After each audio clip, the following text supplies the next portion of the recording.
월드컵이 이제 결승전만 남겨놓고 있습니다.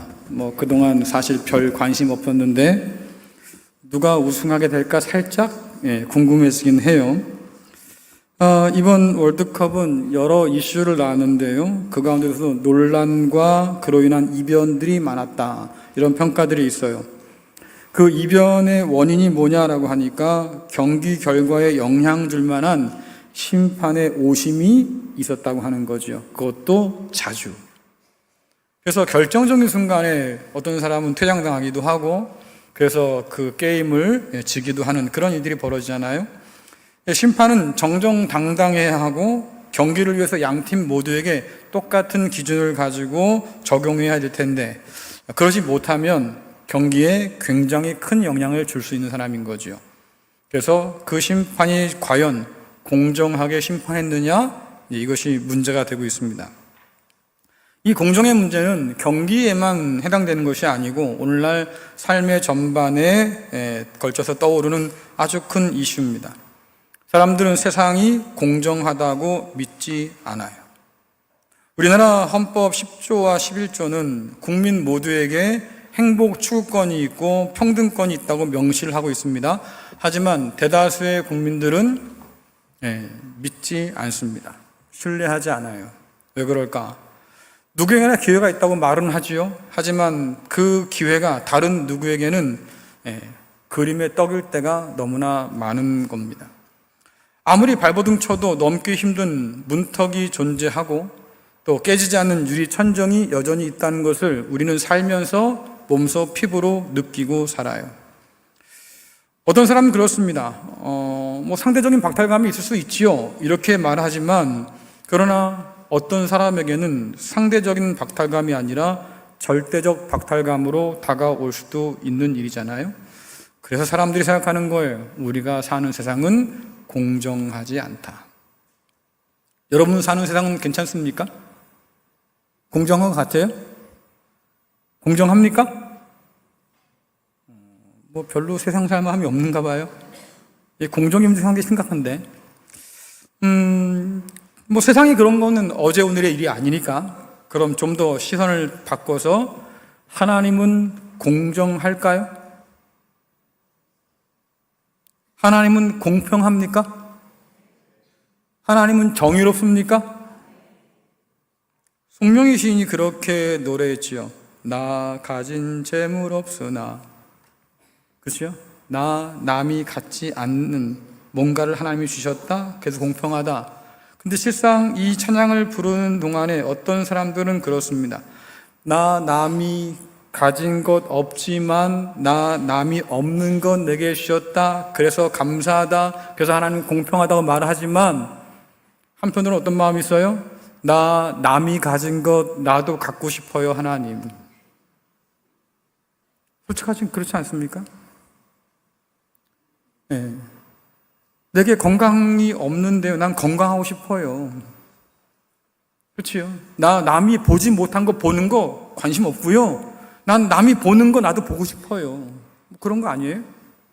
그렇게 생각하면 하나님 공평할까? 이런 생각을 할 수밖에 없는 우리 처지가 있겠다. 바울이 전하는 복음이 여러 가지 의문을 촉발한다고 말씀드렸습니다. 그리고 바울이 지금 로마서를 기록하면서 그 여러 의문에 대해서 지금 편지를 쓰고 있는 거잖아요. 그런데 그 촉발된 의문의 끝에 나오는 질문이 뭡니까? 하나님은 정의롭습니까? 라고 한 질문이에요. 왜 그런 말이 가능할까라고 하니까 우린 그렇습니다. 하나님이 당연히 정의롭지 라고 생각하지만 복음을 찬찬히 뜯어보다 보면 고개가 좀 갸우뚱할 때가 있어요. 왜? 바울 말대로 하나님을 모르는 이방 사람들이 구원을 받는다. 그런데 하나님의 백성이라고 하는 유대인들이 오히려 버림받는다? 이러면 질문할 수 있는 거죠. 그런 하나님이 과연 공평합니까? 공정합니까? 정의롭습니까? 우리가 물을 수 있다고 하는 거죠. 자, 로마서 9장 30절, 31절, 또 33절 말씀 읽겠습니다. 시작. 그런즉 우리가 무슨 말을 하리요? 의를 따르지 아니한 이방인들이 의를 얻었으니 곧 믿음에서 난 의요, 의의 법을 따라간 이스라엘은 율법에 이르지 못하였으니 기록된 바 보라 내가 걸림돌과 거치는 바위를 시온에 두노니 그를 믿는 자는 부끄러움을 당하지 아니하리라 함과 같으니라. 아멘. 사람 누구나 자기 입장, 자기 형편, 자기의 처지에서 생각하는 경향이 있잖아요. 그러니 유대인 입장에서 생각해 보면 야 이게 좀 이상하다 그 말이에요. 왜? 차별 없는 은혜를 주신다? 못마땅하죠. 불공평한 거예요. 뭔가 정의롭지 않은 것 같아. 왜? 우리가 성경을 보니까요, 하나님께서 먼저 이스라엘 백성을 찾아오셨어요. 하나님께서 먼저 아브라함을 찾아오셨어요. 아브라함이 살다가 하나님이 필요해서 하나님 나 좀 만나주세요 라고 해서 하나님께 온 것이 아니고 멀쩡히 잘 살고 있는 그 아브라함을 하나님이 찾아오셔서 말입니다. 약속을 해줍니다. 땅을 줄게, 자녀를 줄게, 너 나 따라가자. 옛날 어른들 옛날 노래 가운데 가사가 그런 게 있습니다. 네가 먼저 살자고 옆구리 찔렀지 내가 먼저 살자고 옆구리 찔렀냐? 뭐 이런 표현이 있거든요. 그래요. 하나님이 먼저 옆구리 찌른 거예요. 가만히 잘 살고 있는 아브라함을 불러냈잖아요. 책임져야지 그러면. 그런데 어떻게 율법 따라 열심히 살아온 하나님 백성을 내치고 저 더럽고 추악한 죄인들과 이방인들을 의롭다고 말씀하실 수 있을까? 아무리 하나님이 그런 권세가 있고 자유가 있는 분이라 할지라도 이거 좀 너무한 거 아니냐라는 생각이 들잖아요. 택하셨으면 그 택한 백성에게 구원의 반석이 되어주시고 또 뭔가 하나님께서 그들에게 도움이 되어주실 텐데 오히려 걸림돌과 거치는 바위가 된다? 이런 법이 어디 있어요? 우리나라 이런 말에 굴러온 돌이 박힌 돌 뺀다 이런 말이 있긴 합니다. 그렇지요. 그런 경우가 있긴 하지요. 하지만 적어도 하나님께서 먼저 손 내밀어서 내가 너를 먼저 택했다, 먼저 사랑했다 뭐 이 난리를 하셨으면 끝까지 책임은 져야지. 어떻게 이방인들에게는 그렇게 구원을 베풀어 주시고 유대인들에게는 오히려 정죄하고 심판 가운데 그냥 두실까? 그러니 이 하나님을 도무지 이해할 수가 없는 거예요. 바울이 전하는 그 복음 안에서 유대인들이 발견하는 하나님은 자기들이 믿던 하나님이 아닌 거죠. 어떻게 하나님이라면 그럴 수 있을까? 왜? 그럴 리 없는 하나님인데 복음은 그럴 리 있다고 말하니 도저히 받아들일 수가 없는 거예요. 이러한 유대인들을 바라보면서 바울이 뭐라고 그럽니까? 너희들의 진짜 문제는 하나님을 잘못 아는 데 있다라고 얘기하는 거지요. 아들을 거부하고 복음을 거절하고 하나님 뜻과 상관없이 너희가 그렇게 산다고 하는 거, 그것은 너희가 하나님을 잘못 알았기 때문이야 라고 얘기합니다. 자, 로마서 9장 32절, 10장 2절 3절 같이 읽겠습니다. 시작. 어찌 그러하냐? 이는 그들이 믿음을 의지하지 않고 행위를 의지함이라. 부딪힐 돌에 부딪혔느니라. 내가 증언하노니 그들이 하나님께 열심히 있으나 올바른 지식을 따른 것이 아니니라. 하나님의 의를 모르고 자기의 의를 세우려고 힘써 하나님의 의에 복종하지 아니하였느니라. 아멘. 율법을 열심히 따라갔다고 그랬어요. 또 오늘 말씀 보니까요, 힘써서 뭔가를 하려고 했다 그 말이죠. 자, 그런데 이런 열심, 이런 열정, 결국 이것은 사랑에서 비롯되는 거잖아요. 사랑은 반드시 대상이 있기 마련인 거고, 다시 말씀드리면 그 대상이 누군가일 수도 있겠고 아니면 사람이 아닌 무엇인가일 수도 있겠고 이도저도 아닌 자기 자신일 수도 있어요. 뭐 자기를 사랑하는 사람은 여전히 많으니까. 바울이 말세의 증거 중에 하나가 뭡니까? 사람들이 자기를 사랑한다. 그러니까 그렇죠? 그러니까 나를 사랑할 수도 있는 거지요.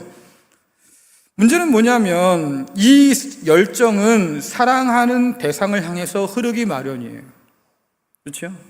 이제 막 연애를 시작하고 사랑에 눈두 사람들을 보세요. 오죽하면 콩깍지가 씌었다고 그래. 배는 게 없다고. 그만큼 열정이 있는 거죠. 그 사람에 대해서 내가 열정을 가지고 뭔가를 움직이려고 하잖아요. 그래서 바울이 지금 하는 얘기가 뭡니까? 유대인들이 열정이 없다고, 열심이 없다고 말하지 않아요. 분명히 율법에 대한 열심이 있지요. 그런데 바울이 궁금한 건 뭡니까? 그 열심이 누구를 위한 거냐라고 하는 거예요. 그 열심이 과연 하나님을 위한 거냐라고 하는 거지요. 그러나 바울이 보기에 너희들의 그 열심은 하나님이 아닌 자기 의를 세우려고 하는 것이다 라고 얘기해요. 다시 말하면 하나님을 위한 열심이 아니라 너희 자신을 위한 열심이지, 방향이 잘못된 거예요. 똑같은 열정과 열심을 가지고 있다 할지라도 빗나간 열정이 있는 거고 빗나간 방식이 있는 거잖아요. 그래서 말씀 보니까 뭐라 그럽니까? 자기 의를 세우려고 힘써서 하나님의 의에 복종하지 않는다. 그러니까 자기의 열심을 위해서 그렇게 애쓰다 보니까 하나님이고 뭐고 상관없다 그 말이에요. 관심조차 없다 그 말이지요. 하나님을 위해서 율법을 지킨다고 말하지만 실상 그들은 율법을 지키면 지킬수록 하나님께로부터 점점 더 멀어지고 있었다라고 하는 거예요. 그러면 하나님의 의에 복종하지 않는다는 게 도대체 무슨 뜻일까라고 하면 하나님께서 그리스도 예수 안에서 이루신 모든 것들을 믿으려고 하지 않는다라고 하는 거예요. 그것도 그냥 안 믿는 것이 아니라 열심히 안 믿어요. 그리고 그것이 곧 내가 하나님을 열심히 사랑하는 방식이라고 지금 착각하고 있는 거예요. 당시에 예수님께 대항했던 바리새인 한번 생각해 보십시오. 그렇죠? 종교적인 열심, 열정, 이거는 타의 추종을 불허할 만한 그런 대단한 사람들 아닙니까? 어릴 때부터 제가 한 번도 그 율법을 거역한 적이 없습니다. 지금까지 다 지켜왔습니다. 그들의 주장이에요. 그 정도로 열심히 율법에 몰두했다 그 말이죠. 그런데 그런 유대인들을 바라보면서 주께서 뭐라고 말씀하시냐면, 근데 내 눈에는 회칠한 무덤이 보인다. 너희가 종교적인 의의를 가지고 잘 꾸몄고 잘 다듬었지만, 그러나 내가 너희 중심을 보니까 여전히 너희는 위선의 죄를 범하고 있다. 외식을 하고 있어. 하나님을 섬기는 것이 아니라 너희 자신을 섬기는 지금 우상 숭배에 빠져 있다라고 말하는 거죠. 그래서 겉은 보기 좋은데 속은 썩어 냄새난다, 회칠한 무덤 같다고 주께서 책망하잖아요. 그들이 열심을 가지고 율법을 지킨다고 하지만 실상 그 안에는 하나님의 마음과 뜻이 들어있지 않아요. 하나님의 백성이지만 하나님의 마음을 헤아리지 못한다. 율법이 그렇지 않습니까? 하나님을 사랑하고 이웃 사랑해라 라고 말씀하시는데 그들은 자기를 사랑해요. 자기를 사랑하는 사람은 어떤 사람이냐? 하나님을 이용하고 형제를 이용하는 사람이에요. 자기의 유익과 만족을 위해서 하나님과 타인을 이용하고자 하는 사람, 심지어 하나님을 향한 그 믿음 혹은 그 열정마저도 자기를 위한 것이면서도 하나님을 위한 것이라고 포장할 줄 아는 사람이 바로 그 당시의 유대인이었어요. 여러분, 유대인이 하나님의 언약 안에서 받아 누리던 복을 한번 생각해 보십시오. 자, 로마서 9장 4절에서 5절 상반절 같이 읽겠습니다. 시작. 그들은 이스라엘 백성으로서 하나님의 아들이라는 신분을 얻었습니다. 그들에게는 하나님의 영광이 있고 하나님과 맺은 언약이 있고 율법과 성전 예배와 약속들이 있습니다. 족장들이 그들의 조상들이며 그들의 혈통에서 그리스도께서 나셨습니다. 아멘. 그래요. 비교할 수 없는 복을 하나님께 받아 누렸잖아요. 아브라함과 맺은 그 언약 덕분에 이스라엘 백성들이 그 모든 복을 다 받아 누렸는데 중요한 건 뭐겠습니까? 왜 하나님께서 아브라함을 택하셨을까? 왜 하나님께서 그 이스라엘 백성을 택하셨을까? 왜 그 놀라운 복을 허락해 주셨을까? 그 목적을 잊어버렸다 그 말이에요. 아브라함의 자손이라고는 혈통을 자랑하긴 합니다. 하지만 그 아브라함에게 주셨던 하나님의 뜻과 그 사명은 그들이 잊고 살았다. 하나님께서 아브라함 부르시면 뭐라고 말씀하십니까? 네가 복의 근원 될 거다. 어디서요? 세상 가운데서 네가 복의 근원이 될 거야. 너로 말미암아서 천하 모든 만민들이 그 복을 받아 누리겠지. 그 복이 뭡니까? 하나님을 믿게 되는 복이에요. 하나님을 알게 되는 복이에요. 아브라함아, 내가 너에게 상급이야. 내가 너의 방패야. 그러니 너로 말미암아 세상 사람들도 그 하나님을 알고 하나님을 믿고 하나님을 섬기며 살아가는 이 놀라운 복을 얻게 될 거다 말씀하시는데 유대인들은 뭐라고 그럽니까? 아니요, 이거 우리 거잖아요. 나는 그들과 나누지 않겠습니다. 난 독점하고 싶어요. 이것이 유대인들의 마음이었다. 하나님 마음은 그 복을 나누라고 주셨음에도 불구하고 그들이 이것을 거머쥐고 독점하고 나누지 않으려고 했다. 열심을 내면 낼수록 하나님의 뜻에 점점 더 반항하는 사람들이 되고 말았다. 율법을 지키면서 나는 거룩한 삶으로 말을 하겠지만 그러나 하나님께로부터 점점 더 멀어지는 사람이 되고 말았다. 이것이 현재 그 유대인들의 상태라고 하는 거지요. 그 가운데서 하나님께서 참 이스라엘 대신 예수 그리스도를 보내주셨어요. 그 주님께서 이 땅 가운데 오셔서 천국 복음을 말씀하시고 가르치면서 하나님의 나라로 죄인과 이방인들을 불러주셨습니다. 하나님 나라의 백성이 되게 하셨고, 심지어 유대인과 이방인 모두가 다 하나님의 상속자가 되는 놀라운 은혜를 허락해 주셨어요. 그런데 문제는 유대인들은 죄인이, 이방인이 하나님께 돌아오는 것을 기뻐하지 않았어요. 원하지도 않았어요. 지난 말씀드린 것처럼 질병 가운데 고통받는 자를 주께서 건져주셨잖아요. 수 없는 그런 고난과 고통 가운데 눈물 짓던 사람을 주님께서 해방시켜 주셨습니다. 그런데요, 주변 사람들은 이야, 하나님의 능력이 대단하구나, 박수치고 할렐루야 난리가 났는데, 바리새인이라든가 율법학자들은 그 해방된 사람이 보이지 않아요. 병마에서 놓인 사람이 보이지 않아요. 너 왜 안식일날 병 고쳐? 시비거리만 보이는 거죠. 죄인들이, 이방인들이 하나님의 나라 백성으로 돌아오는 것을 그들은 원치 않아요. 왜? 이 복을 나누어 갖고 싶지 않은 거죠. 여러분, 이런 유대인을 생각하면 누가 생각납니까? 누가 생각나요? 이런 유대인을 생각하면. 네? 누가 생각날까요? 예수님의 비유 가운데 누가 생각나요? 돌아온 탕자 비유 혹은 기다리는 아버지 비유라고 말하기도 하는데, 그 비유 가운데 첫째 아들이 생각나죠. 이 첫째 아들은 아버지를 한 번도 떠난 적이 없다고 큰 소리치는 사람이었어요. 나는 아버지를 떠난 적이 없고, 나는 오늘도 아버지 밭에 나가서 일하고 왔고, 나는 아버지를 위해서 지금도 최선을 다하고 있는 사람입니다. 그렇게 말을 했지요. 그런데 정작 집을 나간 동생의 생사에는 관심이 없어요. 심지어 그 동생이 돌아왔습니다. 반갑지가 않아요. 아버지가 말합니다. 죽었다 다시 살아났어, 내 아들이. 내가 이렇다 다시 찾았어. 그러니 나와 함께 기뻐하자 라고 하지만, 맏아들은, 그 큰아들은 관심이 없어요. 아버지의 기쁨, 관심 받기에. 그럼 이 큰아들, 맏아들에게 있는 가장 큰 관심사는 뭘까? 라고 하면, 동생이 돌아왔다고? 근데 아버지가 그를 위해서 살진 송아지를 잡았다고? 그거 내 건데. 그렇죠? 아버지가 동생 손에 가락지를 끼워줬다고? 제일 좋은 옷을 입혀줬다고? 신발까지 시켜줬다고? 그럼 그건 다시 아들로 인정하고 받아줬다는 얘기인데, 그럼 나머지 결론은 뭡니까? 그 아들이 다시 돌아와서 아버지가 그를 용서하고 아들로 받아들였다고 하면 남은 재산을 또 나눠야 되는 거네. 이거 누구 건데요? 내 건데. 그러니까 그가 오늘도 아버지 밭에 가서 일을 한 건 사실이에요. 하지만 왜 이랬겠습니까? 내 재산 지키느라고. 그가 아버지 곁을 떠난 적이 없어요. 맞아요. 왜 그랬겠습니까? 내 재산 지키느라고. 근데 그 동생이 돌아왔습니다. 나눌 마음이 없는 거지요. 다 내 몫인데 이걸 왜 나눠줘야 되나?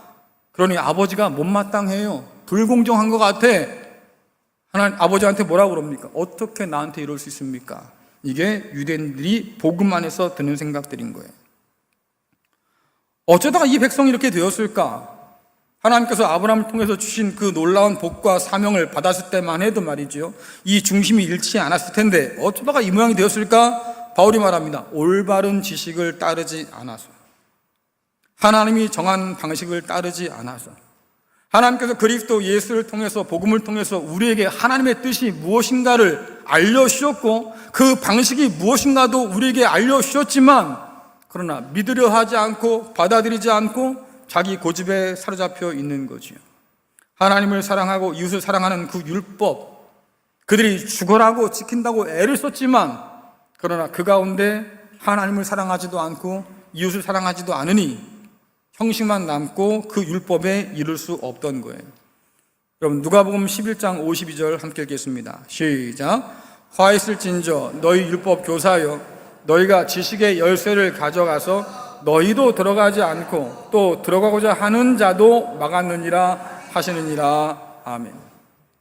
지식의 열쇠를 가졌다, 하나님의 뜻을 알 수 있다, 그 말이에요. 하나님께서 율법을 통해서 이미 계시하셨고 그리스도 예수의 복음을 통해서 이미 계시하셨습니다. 천국 복음을 통해서 이미 말씀해 주셨어요. 그래서 그 문을 열어 젖혀서 본인도 그 나라 백성으로 살고 뿐만 아니라 다른 사람들도 그 나라 백성으로 불러들여야 될 텐데 심보가 고약스러운 인간들인 거지. 내가 못 먹으면 너도 못 먹어. 약간 이런 느낌이에요. 그렇죠? 그래서 자기도 들어가지 않고 남도 들어가지 못하도록 막았다. 몰라서가 아니에요. 싫어서지요. 하나님 뜻이 분명하지만 인정하기 싫어요. 구원의 디딤돌로 부름받았음에도 불구하고 오히려 하나님 나라의 거친돌이 되고 걸림돌이 되고 있겠다. 그런데도 본인들은 뭐라 그럽니까? 나는 지금 하나님을 위해서 열심을 부리고 있는 겁니다 라고 얘기해요. 주님께서 한번 경고한 적이 있지요.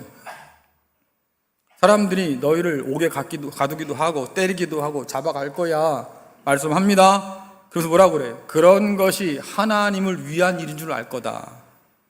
열심을 가지고 그들이 결국 한 게 뭡니까? 율법의 열심을 내면 낼수록 한 일이 뭐예요? 그 열심으로 주님을 십자가에 못 박아 버렸어요. 결국 십자가는 뭡니까? 하나님의 백성이 그 열심을 가지고 이렇게 패였다는 것을 우리에게 보여주는 증거잖아요. 자기 열심에 빠진 유대인이야말로 진짜 치워버려야 할 걸림돌임을 십자가는 우리에게 폭로해 준다고 하는 거죠. 하나님은 건축자의 버린 돌 같은 예수 그리스도를 다시 살리셔서 머릿돌로 삼아 주셨습니다. 그 머릿돌 대신 주님께서 이제 유대인들을 어떻게 만나시겠어요? 언약에 의하면 구원의 반석이 되시겠지만, 그러나 그 언약을 벗어나서 하나님 뜻에 반하고 있으니 오히려 유대인들에게 거치는 반석으로 부서뜨리는 돌이 되어서 오신다고 하는 거죠. 그들의 위선, 그들의 교만이 결국 통로되고 말 거다. 하나님은 율법의 의를 자랑하는 이스라엘 백성들을 다시 십자가 앞에 죄인의 그 자리에 세워두신다고 말하고 있는 거예요. 성경의 말씀이 우리에겐 거울 같다고 말씀하니까 그 거울에 우리 자신을 비춰본다고 하면 어떤 모습이 보일까? 이 유대인들이 걸어왔던 그 길들이 남의 얘기는 아니겠다 싶어요. 우리 얘기가 될 수도 있겠다. 그리스도 예수 안에서 부름받은 우리가 이 세상 살면서 계속해서 유혹받는 게 뭐겠습니까? 아담의 길이 좋아 보여요. 자기를 위한 그 삶이 멋져 보여요. 이 문화가 결국은 세상의 모든 문화 가운데 고스란히 다 스며 있잖아요. 지금 이 시대는 역사상 가장 이기적인 시대라고 얘기합니다. 자기중심적인 시대가 되었어요. 이 자기중심적인 문화의 영향력이 너무 강해서요. 마치 블랙홀 같아요. 모든 걸 다 빨아들인다. 블랙홀은 굉장히 강력하다고 그러지요.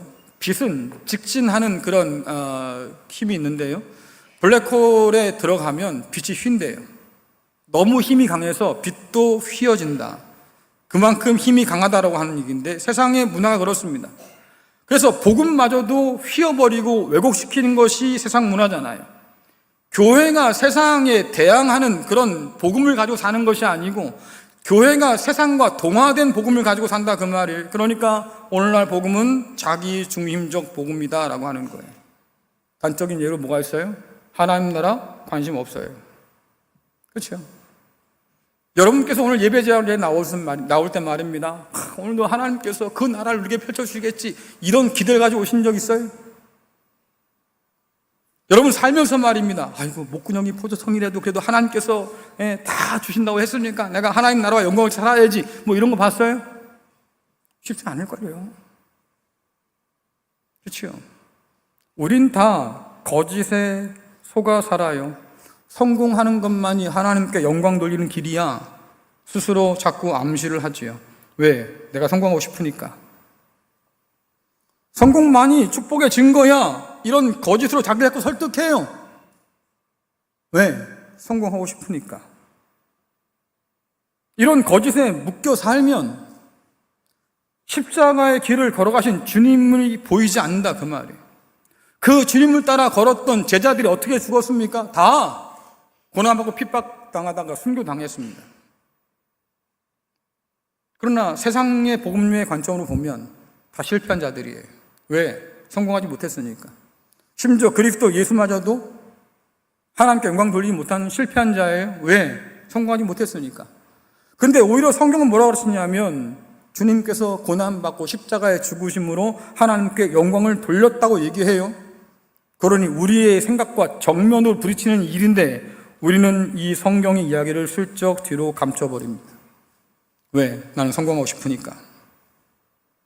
그래서 기독교는, 혹은 진리는, 혹은 예수는, 혹은 하나님은 내 성공을 위해 있어야 하는 그런 존재가 되고 말지요. 거기에 내가 순종해야지, 복종해야지, 따라야지, 고난을 받더라도 이 길을 걸어가야지, 그런 결단이 어디 있어요? 유대인이 말했던 것처럼 우리가 기대했던 하나님이 아니에요? 그럼 언제나 버릴 수 있는 거 아니겠습니까? 그런 시대가 되었다. 우리는 머리 대신 그리스도를 따라가는 사람이 아니고 우리가 떠나왔던 아담의 길을 걷고 싶어서 자꾸 곁눈질 하는 사람이잖아요. 이처럼 자기에게 집중하는 그런 시대에는 하나님 뜻이 보이지 않아요. 없어서가 아니라 보여도 못 본 척 눈 감고 사는 거지요. 아버지의 마음을 헤아리지 못할 뿐만 아니라 복음을 들었음에도 불구하고 여전히 귀를 닫고 있는 까닭에 하나님의 뜻에 우리는 무지할 수밖에 없겠다. 여러분들, 유대인들은 종교에 목숨을 걸던 사람들 아닙니까? 그렇죠? 그 종교를 목숨처럼 지켰던 사람들이에요. 그런데 그렇게 목숨처럼 열심을 가지고 종교를 붙들고 씨름할수록 그 가운데 하나님은 점점 더 한없이 가벼워지고 만다. 왜? 하나님과 그 뜻에 관심 없이 자기의 열정만 가지고 살아가고 있으니까 점점 더 하나님의 자리는 좁아질 수밖에 없겠다. 오늘 우리는 어떨까요? 오늘날 종교는 취미예요. 그렇지 않아요? 취미예요. 여러분들이 그렇죠. 무슨 테라피 한 것처럼 종교 테라피예요. 여러분들 쇼핑센터에 가면 여러분 마음대로 뭘 고르잖아요. 밀가루는 역시 백응야 해서 고르고, 그렇죠? 예. 기름은 역시 해응야 해서 고르고, 그런단 말이에요. 자기 마음대로 고르잖아요. 마찬가지 인터넷을 딱 열어요. 오늘은 내가 기분이 되게 꿀꿀하고 우울하니까 좀 밝은 찬양을 하는 교회를 들어가야지. 그래서 인터넷 들어가요. 자기 나름대로 처방 내리는 거죠. 자기 마음에 좋은 대로, 자기의 필요한 대로 언제든지 선택하고 버릴 수 있는 시대가 바로, 그래서 이 시대를 뭐라고 가르치냐면 종교 소비 시대라고 가르쳐요. 하나님의 뜻에 헌신하는 사람이 있는 것이 아니라 내 입맛에 맞도록 이용하는 사람만 남았다. 굉장히 신랄한데 오늘날 교회를 바라보면서 생각해 보면 피할 수 없는 비판 같아요. 여전히 우리에게 하나님은 가볍다. 하나님의 뜻에 내가 무릎 꿇을 수 있는 상황이 아니고 내 취향에 맞는 하나님을 내가 고르는 상황이니 하나님이 내 안에서 클 수가 없는 거지요. 여전히 나는 나에게만 몰두하게 된다. 하나님은 너를 벗어나라고, 내 중심이 아니라 하나님 중심으로 살라고, 그래야만 이웃이 보이고 하나님이 보인다고 말씀함에도 불구하고 나는 여전히 내 중심으로 살아요. 그러니 이웃도 이용할 대상이고 하나님도 이용할 대상인 거죠. 왜? 성공을 위해서 나는 하나님을 이용할 수 있는 사람이 되어버리고 마는 거예요. 하나님을 인정합니까? 아니죠. 하나님 뜻에 관심은 있는 거예요? 아니죠. 하나님 나라는 정말로 소망하고 사는 겁니까? 아니죠. 자기에게만 몰두하고 살아요. 그러니까 묻게 되는 거예요. 우리의 열심은 올바른 지식을 따라서, 하나님의 뜻을 따라서, 그분께서 그리스도 예수 안에 이루신 그 일들을 바라보면서 내가 지금 내고 있는 열심일까? 실상 이런 우리에게 바울은 결코 멈추지 않는 하나님의 어떤 의지를 우리에게 보여줍니다. 하나님은 그리스도 예수 안에서 유대인과 이방인 모두를 죄인이라고 하는 밑바닥으로 끌어내렸어요. 그렇죠? 그리스도 예수의 십자가 앞에 서면 율법과 할례를 자랑하던 유대인도 결국 죄인이고요. 철학적인 지혜를 자랑하던 이방인도 결국 죄인이에요. 바울이 이미 선언했잖아요. 유대인과 이방인 모두가 다 죄인이다. 이 세상에 의인은 하나도 없다. 십자가 앞에서 그것이 인정되는 거예요.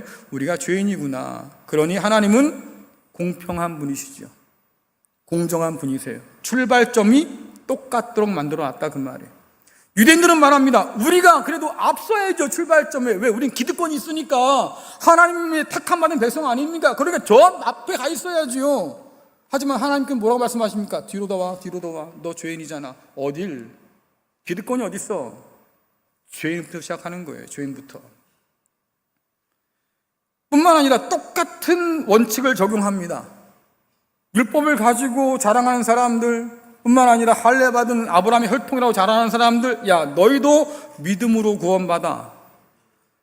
철학의 지혜를 자랑하는 헬라인 너희도 믿음으로 구원받는 거야. 그러니까 똑같은 그런 원리를 적용하지요. 그 믿음 안에서 이방인과 유대인 모두 다 차별 없이 하나님의 가족으로 부름받는다, 하나님의 상속자가 되는 이 은혜를 누린다. 이 룰을 누가 정합니까? 하나님께서 정하십니다. 구원의 방식은 하나님이 정하시고 그 방식은 믿음으로 얻는 구원이라고 이야기하는 거지요. 바울은 이 모든 것을 로마서 10장 4절에 단 한 줄로 요약합니다. 함께 읽겠습니다. 시작. 그리스도는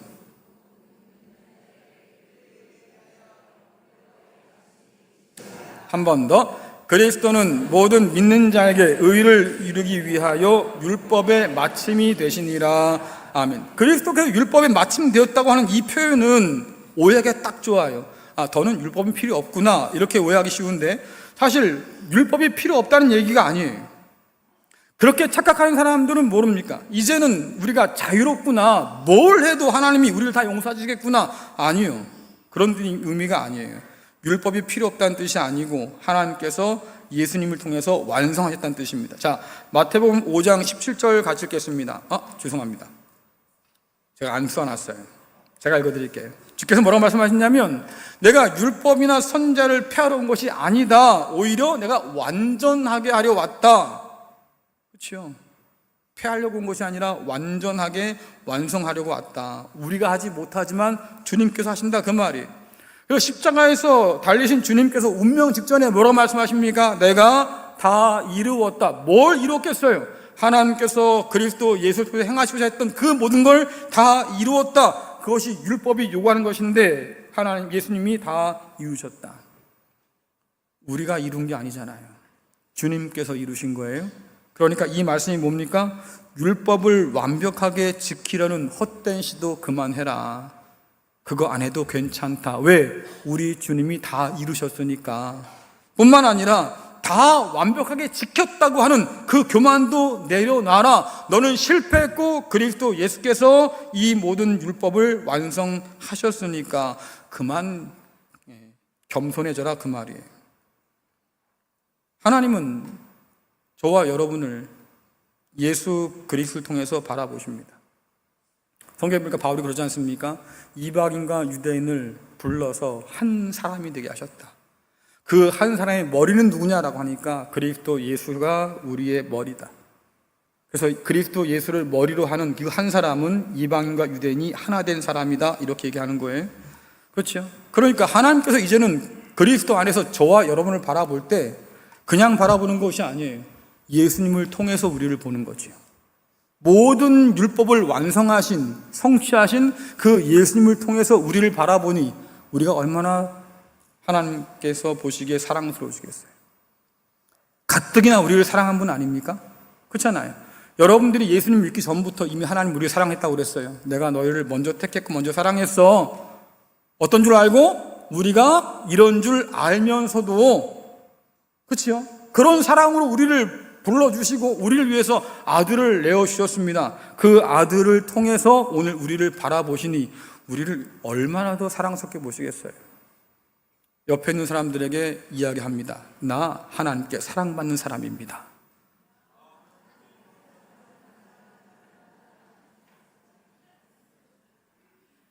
안 믿어져요? 안 믿겨요? 다시 한번 고백해 볼까요? 나 이래봬도 하나님께 사랑받는 사람입니다.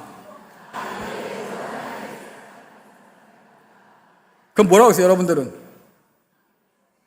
나도 그렇지요. 그래요. 하나님 눈에 우리는 보배롭고 존귀하다. 그런데도 아들을 통해서 보시니 우리를 더 존귀하게, 더 보배롭게 여기시겠지요. 우리가 완전해서가 아니라 완전하신 주님 덕분에 우리가 하나님의 놀라운 은혜를 얻게 된다. 그래서 여러분들, 우리를 사랑하시는 하나님께서 유대인과 이방인을 다 불러서 말이죠, 그리스도 예수의 십자가 앞에 세워놓고 가장 먼저 한 얘기가 뭐겠습니까? 너 죄인이야. 듣기 싫어요, 사실은. 그렇잖아요. 하지만 들어야 하는 말이다. 우리가 죄인이란 그 사실, 어떤 차별도 없잖아요. 아무리 잘난 유대인이라 할지라도 죄인일 뿐인 거고. 그렇죠? 또 하나님을 모르는 우리도 죄인인 거고. 거기서 거기다. 근데 이 죄인에게 필요한 게 뭐냐라고 하니까 우리겐 그래서 하나님이 필요하고 하나님의 은혜가 필요하고 그리스도 예수의 그 생명이 필요하다. 유대인도 그 생명이 필요하고 죄인인 이방 사람도 그 생명이 필요하다. 이거를 깨달아 알 때 비로소 우리가 하나님께 무릎 꿇는 거잖아요. 하나님, 나를 불쌍히 여겨주시고 내게 은혜를 베풀어 주십시오.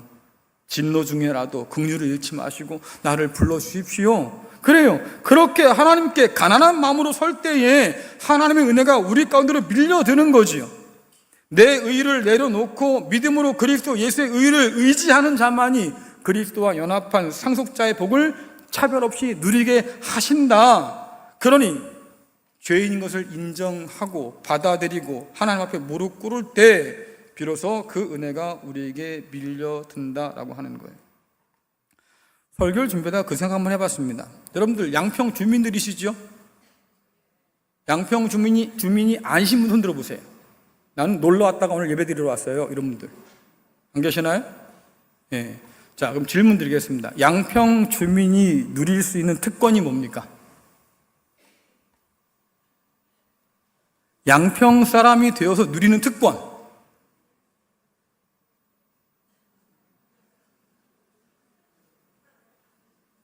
아니, 그걸 모르고 어떻게 살아요? 예. 뭐, 공기가 좋아요. 어떤 분 그러시더라고요. 서울하고 공기가 너무 달라요. 너무 좋아요. 예, 공기도 복이죠. 물 맑은 양평이라고 하니까 물도 맑아요. 좋아요. 뭐, 자연 환경이 너무나 좋으니까 우리는 이걸 다 누리며 살지요. 맞아요. 그런데 양평 주민이 누리는 특권이 있어요. 뭘까요? 제가 가르쳐 드릴 테니까 잘 들어보세요. 예. 용문산 주차장이 무료예요.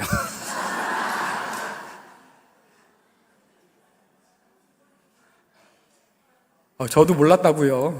근데 누가 그러더라고요. 용문산 주차장이 무료예요? 누구한테? 그러니까 양평 주민들한테는.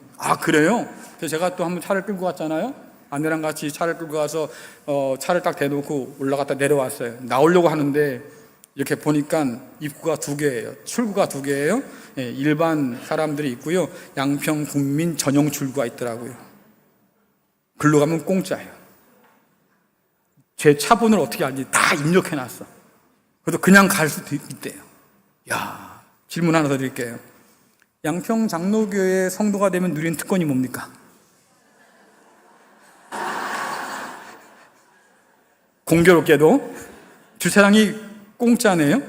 네, 공짜 아니고요. 공짜 아니고 꽹짜. 자, 좋아요. 자, 그러면 용문산 주차장을 무료로 이용할 수 있거나 혹은 양평 장로교회 주차장을 무료로 이용할 수 있는 그 특권을 어떻게 얻습니까? 네? 뭐 하면 돼요? 주소지를 옮기면 돼요. 주소지를 옮기는 그 순간부터 여러분들은 용문산 무료 주차장 이용 가능합니다. 우리 교회에 등록하는 순간부터 주차장을 이용할 수 있지요. 제가 왜 말씀드릴까? 십자가의 은혜도 똑같다. 이방인이든 유대인이든 그리스도 예수 밖에 있으면 죄인이에요. 하지만 그리스도 예수 안에 있으면 그 부르심에 믿음으로 응답하면 하나님의 가족이고 상속자가 되어서 하나님 나라의 모든 좋은 것을 다 맛보게 된다. 그러니 하나님은 공평하신 분이시죠. 차별이 없으시니까 행한 대로 갚으신 분이신가 정의로운 분이시죠. 근데 여러분들 절대로 잊지 말아야 할 것이 뭐냐면 용문산 주차장 여러분들이 만들었나요? 누가 또 그래. 그 우리 세금 내가지고 목사 치고 어저께 이사 온 사람이 뭔 세금을 많이 냈다고 그 주차장을 만드는데 공헌을 했겠습니까? 하지만 그래요. 한 거 아무것도 없지만 양평 사람이 되는 순간부터는 이용 가능한 거잖아요. 그렇죠? 우리 교회 주차장은요, 여러분 만들었어요? 제 기억으로는 한 30년 전에요. 예, 우리 교회 어르신들이 만들어 놨어요. 그리고 그걸 우리가 지금 한 것도 없는데 맛보고 사는 거예요. 그렇죠? 제가 왜 말씀드리냐? 그리스도 예수 안에서 누리는 이 모든 것들은 하나님께서 대신 값을 치르셨기 때문에 경험하는 거예요. 아들을 내어주셨고, 그 아들은 우리를 위해서 몸을 찢고 피를 흘려주셔서 율법의 마침이 되어주셨기 때문에 우리의 모든 구원에 필요한 모든 값을 하나님이 대신 치르셨기 때문에 우리가 지금 믿음으로 이 모든 것을 누릴 수 있겠다라고 하는 거죠. 그러니 이 놀라운 은혜를 받고 다시 한번 생각해 봐야 하는 거예요. 우리의 열심은 무엇을 위한 열심일까? 교회 안 다니면 좀 찝찝할 것 같고, 살면서 뭐 하나는 또 있어야 될 것 같고, 그래서 내가 교회 나온 거예요. 그래요. 자기의 불안을 달랠 만한 것이 필요해서 내가 나온 걸까? 또 우리가 가졌다고 하는 그 열심은 말입니다, 하나님의 나라를 소망하는 열심일까? 우리를 통해서 세상을 부르고자 하시는 그 하나님의 열심, 복의 근원이 되라 했던 그 사명을 오늘 우리가 안고 살아가는 열심일까? 실상 죄송하지만 저를 포함한 여러분 모두가 다 쉽게 네라고 답하기 어려울 거예요. 우리가 할 수 있는 최소한의 답은 그겁니다. 그러려고 하고는 있어요. 잘 안 되긴 하지만 그러고 싶기는 하기는 해요. 죄송하지만 이것이 우리의 최선이라고 하면 우리의 기도를 바꿔야죠. 여러분 기도하세요. 주님, 날 만나주세요. 찾아오신 주님이라고 하니까 날 만나주세요. 그냥 만나는 게 아니고요, 부수는 돌로, 거칠은 돌로 날 만나주세요. 내 안에 있는 교만, 내가 가진 자랑, 자기의 의로 옷 입고 있는 이 나를 산산조각 내주세요.